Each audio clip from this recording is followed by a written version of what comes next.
प्यारे विद्यार्थियों, स्वागत है आप सभी का।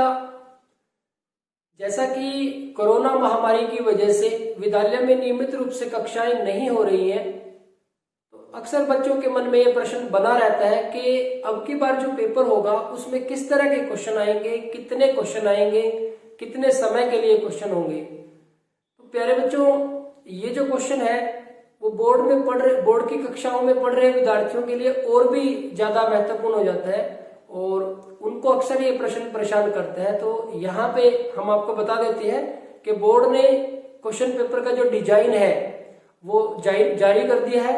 तो प्यारे बच्चों, अब आप इसकी सहायता से आपकी आगे की तैयारी जारी रख सकते हैं। तो आइए देखते हैं कि +2 क्लास मैथ्स के लिए किस पैटर्न को फॉलो किया गया है। यहाँ पे एक सबसे महत्वपूर्ण बात यह है कि अब की बार जो आपके एग्जाम में जो क्वेश्चंस होंगे वो कितने होंगे, 52 होंगे। आपके एग्जाम में जो क्वेश्चन होंगे, पहले जो 32 क्वेश्चंस होते थे, अब वो कितने क्वेश्चन होंगे, 52 क्वेश्चन होंगे। 32 से हमारे पास 52 क्वेश्चंस हो जाएंगे आपके एग्जाम में। सबसे बड़ी बात ये है।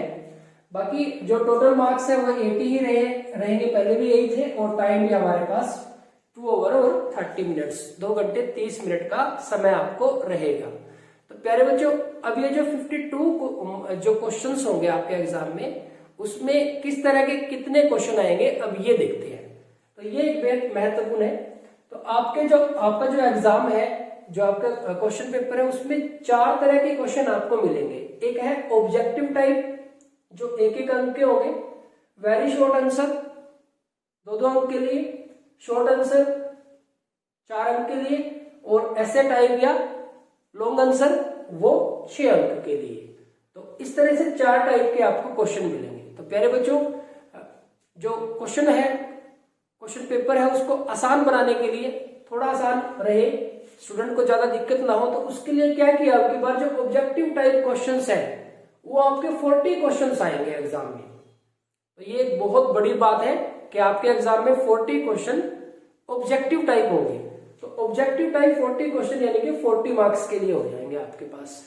अब ये जो ऑब्जेक्टिव टाइप क्वेश्चन है, ये एमसीक्यूज भी हो सकते हैं, ये फिल इन द ब्लैंक्स भी हो सकते हैं, ये 1 वर्ड भी आंसर भी हो सकते हैं। तो यहाँ पे बताया गया है कि जो ऑब्जेक्टिव टाइप क्वेश्चंस है उसमें जो एमसीक्यूज है वो 18 क्वेश्चन होंगे एमसीक्यू, यानी कि 18 नंबर के लिए, 18 अंक के लिए। ठीक इसी तरह से 1 वर्ड आंसर कुछ लिखना पड़ेगा आपको, वो आपके पास 12 क्वेश्चन ऐसे होंगे जो 1 वर्ड आंसर के होंगे, यानी कि 12 मार्क्स के लिए। और फिल इन द ब्लैंक्स आपको फिल करने हैं, वो 10 क्वेश्चन होंगे, यानी कि 10 मार्क्स के लिए। तो इनको 18, 12 और 10 इनको प्लस करेंगे तो 40 हो जाएगा। तो 40 मार्क्स के लिए जो आपके पास 40 क्वेश्चन आएंगे, उसमें से 18 जो क्वेश्चन है, 18 क्वेश्चन एमसीक्यू होंगे, 12 क्वेश्चन 1 वर्ड आंसर होंगे और 10 question fill in the blanks होंगे। तो ये एक ऑब्जेक्टिव टाइप क्वेश्चंस है, उसमें कौन से कितने आएंगे ये भी क्लियर कर दिया गया है। तो ये एक बहुत बड़ी बात है जो आपको पहले ही पता चल गई है। आगे बढ़ते हैं। अब जो वेरी शॉर्ट है, 2 मार्क्स के लिए जो क्वेश्चन है हमारे पास, वो 6 क्वेश्चन आएंगे। 6 क्वेश्चन 2 मार्क्स के लिए, यानी कि टोटल 12 मार्क्स के लिए। जो शॉर्ट आंसर क्वेश्चन हो गए हमारे पास, 4 आएंगे 4 मार्क्स के लिए। 4 क्वेश्चन 4 मार्क्स के लिए, यानी कि टोटल 16 मार्क्स। और जो ऐसे टाइप या लॉन्ग आंसर है 6 मार्क्स के लिए, वो आपके पास 2 क्वेश्चन आएंगे। 2 क्वेश्चन 6 मार्क्स के लिए, यानी कि टोटल 12 मार्क्स हो जाएंगे। तो मार्क्स का अगर टोटल करें तो 80 मार्क्स हो जाएगा, और अगर क्वेश्चंस का टोटल करें तो 52 क्वेश्चंस हो जाएगा। तो 52 क्वेश्चंस 80 मार्क्स और टाइम 2 आवर 30 मिनट्स। तो प्यारे बच्चों, एक तो यहां से महत्वपूर्ण बात निकल के आई कि जो ऑब्जेक्टिव टाइप क्वेश्चन है 40 आ रहे हैं, तो इसका मतलब जो पैटर्न है वो काफी इजी रहेगा। दूसरी बात है, ऑब्जेक्टिव टाइप को क्लियर कर दिया कि किस टाइप के कितने आएंगे उसमें। ऑब्जेक्टिव टाइप में एमसीक्यूज कितने होंगे, 1 वर्ड आंसर होंगे कितने होंगे, ब्लैंक्स कितने होंगे। और यहाँ पे एक और मजे की बात है, इससे भी और ज्यादा स्टूडेंट के लिए जो हेल्पफुल है वो ये बता दिया गया है कि कौन से चैप्टर से कितने मार्क्स का आएगा, ये तो बताया ही है, और वहां से कितने क्वेश्चंस, नंबर ऑफ क्वेश्चंस कितने आए ये भी बता दिया गया, कितने क्वेश्चन आएंगे कौन से चैप्टर से। तो ये एक बहुत बड़ी बात है, इसका एनालिसिस करते हैं प्यारे बच्चों। अब यहाँ पे देखो क्या कहा गया है कि जो रिलेशन एंड फंक्शंस है हमारे पास, जो चैप्टर फर्स्ट है उसमें कहा गया है कि 10 मार्क्स के लिए हमारे पास क्वेश्चन आएंगे। और कितने क्वेश्चन आएंगे? 10 क्वेश्चन आएंगे। अब प्यारे बच्चों 10 मार्क्स के लिए 10 क्वेश्चन आएंगे, यानी कि सारे के सारे जो क्वेश्चन होंगे वो 1 मार्क्स के होंगे, यानी कि ऑब्जेक्टिव टाइप क्वेश्चन होंगे सारे के सारे। तो यानी कि हमारे पास जो चैप्टर फर्स्ट है उसमें से जो ऑब्जेक्टिव क्वेश्चन आएंगे आपके एग्जाम में। यहाँ पे लेकिन एक बात नोट करने वाली है, यहाँ पे आप थोड़ा सा, मैं यहाँ पे नोट लिख देता हूं ताकि आपको ध्यान रहे कि इस पूरे पैटर्न में कहीं भी सेकंड चैप्टर का जिक्र नहीं हुआ। इनवर्स ट्रिग्नोमेट्रिक फंक्शन जो चैप्टर सेकंड है उसका कहीं भी जिक्र नहीं हुआ, इनवर्स ट्रिग्नोमेट्रिक फंक्शन, क्योंकि हमारे पास 10+2 क्लास मैथ्स में chapter 1 relation and function plus chapter 2 inverse trigonometric function, इन दोनों को मिला के 10 मार्क्स की वेटेज होती है।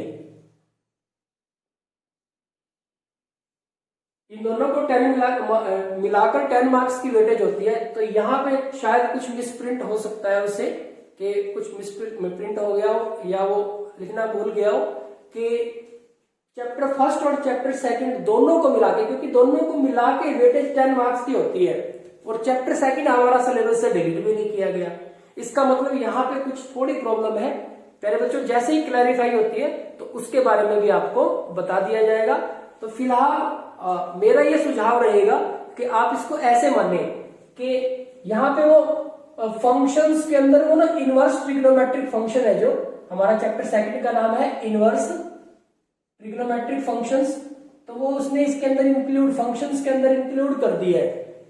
तो उसको क्लियरिफाई करना भूल गया है। मींस यहाँ पे ये जो बात की गई है वो चैप्टर फर्स्ट और चैप्टर सेकंड के कंटेक्स्ट में ही बात की गई है कि चैप्टर फर्स्ट और चैप्टर सेकंड से 10 मार्क्स के लिए क्वेश्चंस आएंगे।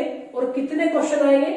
10 क्वेश्चन आएंगे। इसका मतलब सारे के सारे क्वेश्चन 1 मार्क्स के आएंगे, तभी तो 10 क्वेश्चन पूरे हो सकते हैं। यानी कि चैप्टर 1 और चैप्टर 2 के लिए जो ऑब्जेक्टिव टाइप क्वेश्चंस है उसकी प्रैक्टिस हमें ज्यादा करनी चाहिए। देखो कितनी बड़ी बात हमें ये पता चल गई, क्योंकि बहुत सारे स्टूडेंट को जो चैप्टर 1 है वो काफी बोरिंग लगता है। अब यहां से जो ऑब्जेक्टिव टाइप क्वेश्चन की बात अगर हो रही है तो ऑब्जेक्टिव टाइप क्वेश्चंस पे ज्यादा फोकस किया जा सकता है। ठीक इसी तरह से मैट्रिसेस एंड डिटरमिनेंट यानी कि चैप्टर 3 और चैप्टर 4, इसमें से 12 मार्क्स के लिए क्वेश्चंस आएंगे। और कितने क्वेश्चन आएंगे? 7 क्वेश्चन आएंगे। तो यहां से कुछ ऑब्जेक्टिव टाइप होंगे, कुछ इस तरह से शॉर्ट होंगे, कुछ वेरी शॉर्ट होंगे और लॉन्ग आंसर भी होगा। या मैट्रिक्स मेथड का क्वेश्चन हमारे पास आता ही है, तो एक मैट्रिक्स मेथड का क्वेश्चन भी हम एक्सपेक्ट करेंगे। नेक्स्ट आगे बढ़ते हैं, कंटिन्यूटी एंड डिफरेंशिएबिलिटी। 9 मार्क्स के लिए हमारे पास क्वेश्चन आएंगे। और कितने क्वेश्चन आएंगे? 7 क्वेश्चन आ जाएंगे। ठीक इसी तरह से एप्लीकेशन ऑफ डेरिवेटिव, इसमें 6 मार्क्स के लिए क्वेश्चन आएंगे। और कितने क्वेश्चन आएंगे? 3 क्वेश्चन आएंगे। अब 6 मार्क्स के लिए 3 क्वेश्चन आएंगे, तो ऐसा अंदाजा नहीं लगाया जा सकता कि सारे 2 मार्क्स के आएंगे। इस तरह का अंदाजा नहीं लगाया जा सकता। देखो 6 मार्क्स में तो ऐसा भी हो सकता है कि 1 + 1 + 4, ये भी तो 3 क्वेश्चन बने। 2 तो ऑब्जेक्टिव टाइप हो गई और एक हमारा शॉर्ट आंसर हो गया। या फिर 2 + 2 + 2, ये भी 3 ही बने, ये भी 6 मार्क्स हो जाते हैं। तो एप्लीकेशन ऑफ डेरिवेटिव में ये बता दिया गया कि आपके पास 6 मार्क्स के लिए 3 क्वेश्चन आएंगे। अब यहाँ इंटीग्रल में 6 मार्क्स के लिए 6 क्वेश्चन आएंगे। चैप्टर 7 में से 6 मार्क्स के लिए 6 क्वेश्चन। तो यहां से क्लियर है कि आपके पास सारे कैसे क्वेश्चन आने हैं? ऑब्जेक्टिव टाइप क्वेश्चन आने हैं। 6 मार्क्स के लिए 6 क्वेश्चन तो सारे ऑब्जेक्टिव ही रहेंगे, क्योंकि और तो कोई पॉसिबिलिटी बन नहीं सकती। नेक्स्ट आगे बढ़ते हैं, एप्लीकेशन ऑफ इंटीग्रल चैप्टर 8 है हमारा, 6 मार्क्स के लिए आएंगे और यहाँ पे भी 3 क्वेश्चन आएंगे। डिफरेंशियल इक्वेशन 4 मार्क्स के लिए 3 क्वेश्चन। वेक्टर्स 5 मार्क्स के लिए 4 क्वेश्चन। अब 5 मार्क्स के लिए 4 क्वेश्चन है, तो इसका मतलब ये है कि ऑब्जेक्टिव टाइप क्वेश्चन ज्यादा आएंगे। यहां से 5 मार्क्स के लिए क्वेश्चन ज्यादा दे रहे हैं। 5 मार्क्स के लिए 4 क्वेश्चन होंगे, यानी कि ऑब्जेक्टिव के ज्यादा आएंगे यहां से। अब यहां से इसके बाद है 3 डायमेंशनल ज्योमेट्री, 7 मार्क्स के लिए 3 क्वेश्चन। लीनियर प्रोग्रामिंग 6 मार्क्स के लिए 1 क्वेश्चन। तो ये तो क्लियर ही है हमारे पास, लीनियर प्रोग्रामिंग में से 6 मार्क्स के लिए क्वेश्चन आता है। और जो प्रोबेबिलिटी है उसमें 9 मार्क्स के लिए 5 क्वेश्चन। तो प्यारे बच्चों मार्क्स का टोटल 80 हो जाता है और टोटल क्वेश्चन हो जाते हैं हमारे पास 52। तो प्यारे बच्चों ये हो गया ओवरऑल स्ट्रक्चर कि हमारा जो क्वेश्चन पेपर, बोर्ड का जो क्वेश्चन पेपर बनेगा उसका कैसा डिजाइन होगा और उसमें कितने क्वेश्चन आएंगे, किस किस टाइप के क्वेश्चन होंगे और किस चैप्टर से किस तरह के क्वेश्चन के आने की संभावना ज्यादा है। तो प्यारे बच्चों आज के इस वीडियो लेक्चर में इतना ही। लगातार प्रैक्टिस करते रहिए। Thank you very much.